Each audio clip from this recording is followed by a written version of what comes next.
श्री स्वामी समर्थ. नमस्कार. आज आपण ललिता पंचक स्तोत्राचे पठण करणार आहोत.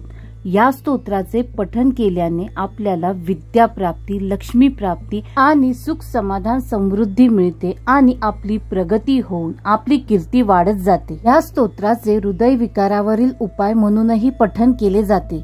चॅनलवर नवीन असाल तर कृपया आपल्या चॅनलला सबस्क्राईब करा आणि जास्तीत जास्त सर्वांनी हा व्हिडिओ शेअर आणि लाईक करा. प्रातः स्मरामि ललिता वदनारविंदं बिंबाधरं पृथुलमौक्तिकशोभिनासं आकर्णदीर्घनयनं मणिकुण्डलाढ्यं मन्दस्मितं मृगमदोज्ज्वल भालदेशं प्रातर्भजामि ललिता भुजकल्पवल्लीं रक्ताङ्गुलियल सद्गुलिं पल्लवाढ्यं माणिक्यहेमवलयाङ्ग दशोभमाना पुण्ड्रक्षुचापकुसुमेषु सुरुनि दधानाम प्रातर्नमामि ललिता चरणारविन्दं भक्तेष्टदाननिरतं सिंधुपोतम पद्मासनादि सुरनायक पूजनीयं पद्मांकुशध्वज सुदर्शन लांछनाढ्यं प्रातःस्तुवे परशिवा ललिता भवानीं त्रयन्त वेद विभवां करुणानवद्याम विश्वस्य सृष्टिविलय स्थिति हेतुभूता विद्येश्वरीं निगमवामन साधिदुराम प्रातर्वदामि ललिते तव पुण्यनाम कामेश्वरीति कमलेति महेश्वरीति श्रीशाम्भवीति जगता जननी परेति वाग्देवतेति वचसा त्रिपुरेश्वरीति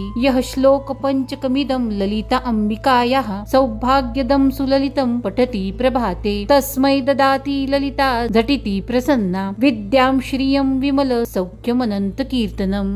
देवीला प्रसन्न करण्यासाठी आपल्याला पुढील श्लोकाचे पठण करायचे आहे. तुर्भुजे चंद्रकलां तमे कुच्चोन्नते कुंकुम राग शोभे पुंड्रेषु पाशांकुश पुष्पबाण हस्ते नमस्ते जगदेक माता. ह्या श्लोकामध्ये असे सांगितले आहे की ललिता देवी ही जगदंबेच्या कुंकवाप्रमाणे लाल आहे व तिच्या मस्तकावर चंद्रकोर आहे. ह्या देवीला 4 हात असून त्यामध्ये तिने पुंड्र्या उसाचे धनुष्य, पुष्पबाण, पाश, अंकुश अशी आयुधे धारण केलेली आहे. माहिती आवडल्यास चॅनलला सबस्क्राईब, शेअर आणि लाईक करा. आपल्या चॅनलवर स्तोत्र, मंत्र आणि माहितीपूर्वक व्हिडिओ बघण्यासाठी पुढील व्हिडिओला क्लिक करा.